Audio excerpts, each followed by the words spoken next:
Welcome to Borderline Legal, a show for policymakers, industry professionals, and stakeholders who need to stay ahead in the complex regulatory and political landscape that is international trade. Each episode, we dismantle the complexities of these areas, bringing you expert insights and analysis to help you understand the issues at the borderline of law and global commerce. I'm your host, Kherina Narotam, and today I'd like to kick off the launch of this podcast with a critical question. Is the rules-based international trading system we've built since the WTO's foundation in 1995 dead? From the US-China rivalry and massive subsidization to over 180 steel trade remedies initiated last year alone, industries and governments are operating in a world that is increasingly, and quite literally, borderline legal. So let's set the stage. Why borderline is the new normal? The post-1995 vision was one of multilateralism and globalization.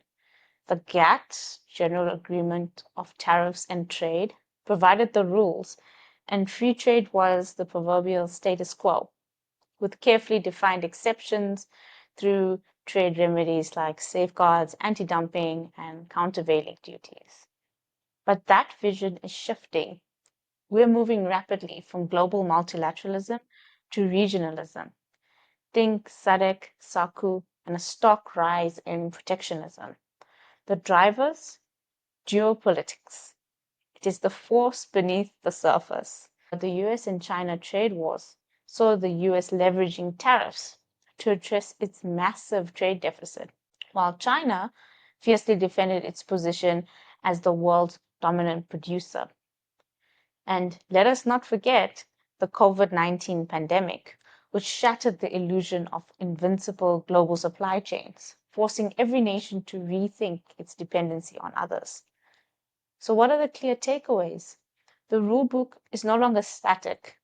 It's a constant, dynamic, and often ambiguous space. And nowhere is this contest more evident than in the explosive use of Article XXI of GATT, the national security exception.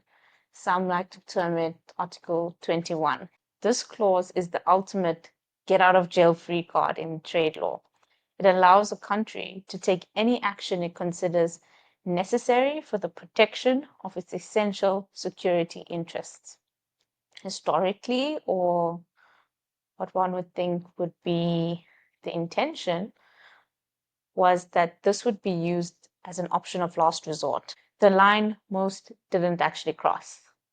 A clause everyone knew was there, or article everyone knew was there, but was rarely used, preserved for genuine threats like real-time war. But today, it's becoming a first resort. We've seen it invoked mostly by the USA to justify tariffs on steel and aluminium, and to block imports from specific regions without using the evidence-based system of trade remedies that have been traditionally employed. This is what experts are now calling the weaponization of trade policy and the era of trade wars. The central legal question is this: when is a measure a genuine action for national security? And when is it merely old-fashioned protectionism that's camouflaged in the language of national defense, national security, and national interest?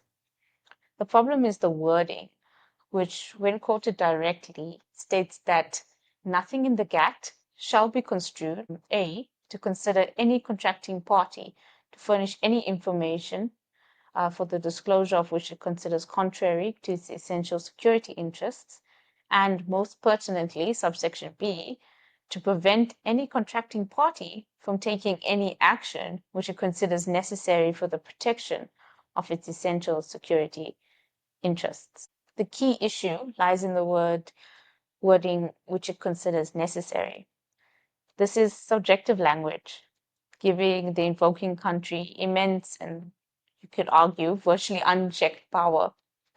Whilst the WTO dispute system has been hesitant to second guess what the country defines as national security interests, it's creating a dangerous and easily exploited loophole. Interestingly, there is no domestic South African law equivalent to Article XXI of GATT. Under the ITA Act and its accompanying regulations, the mandate of the ITAC Commission, and particularly Sections 5 and 6 of the ITA Act, do confer broad powers on the Minister of Trade and Industry. Thus, in my opinion, ITAC is not precluded from invoking this article. In fact, ITAC intends to do just that. In its recently published preliminary finding to the Steel Review, it acknowledges that the present trading landscape constitutes a geopolitical emergency.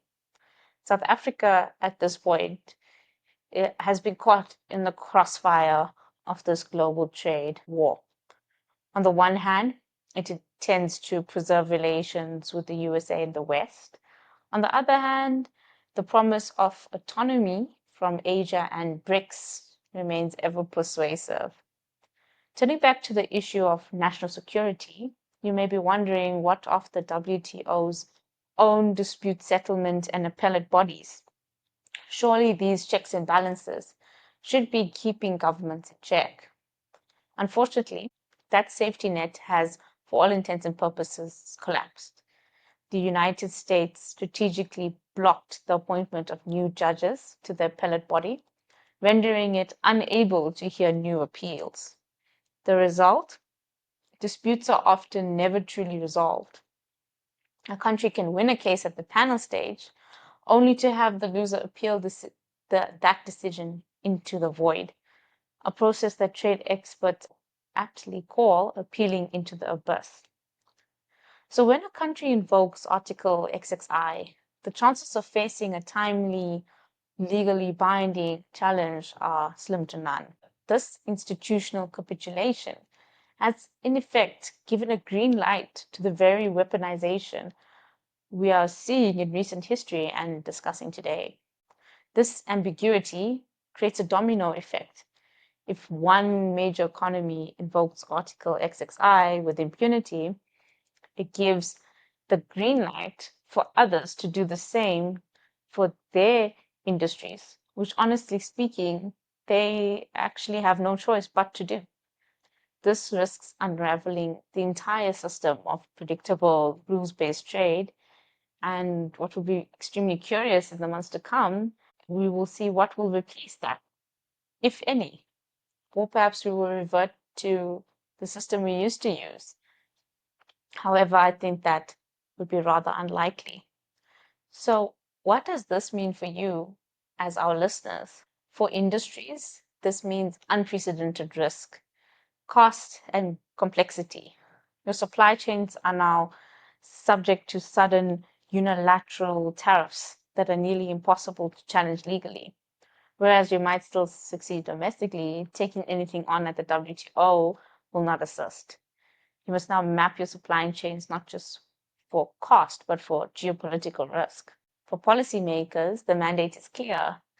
The need for agile, evidence-based frameworks has never been greater. With threats closing in from all sides and no one following the rules, the cost of inaction may be the sacrifice of a country's industrial sovereignty, something the GATT specifically tries to guard against. The key takeaway is thus: navigating this borderline between national security and blanket protectionism will undoubtedly shape the next decade of trade. And this dilemma isn't just a first world problem. We in Africa cannot sit back and throw our hands up in the air. The issue sits at the heart of Africa's free trade initiative, most notably the African Continental Free Trade Agreement. The AfTA represents a monumental commitment to rules-based integration and economic sovereignty, but its success hinges on trust and a common agreed-upon system. If member states begin to routinely invoke national security to protect domestic industries from each other, the entire foundation of this once historic agreement could be weakened before it even gets off of the ground. Question for African policymakers is stark.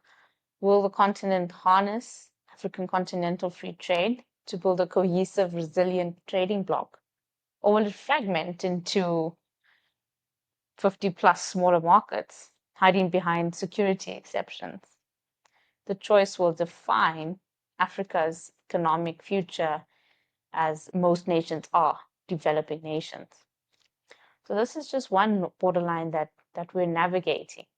So in the coming weeks on Borderline Legal, we'll be diving deep into pressing issues such as African continental free trade.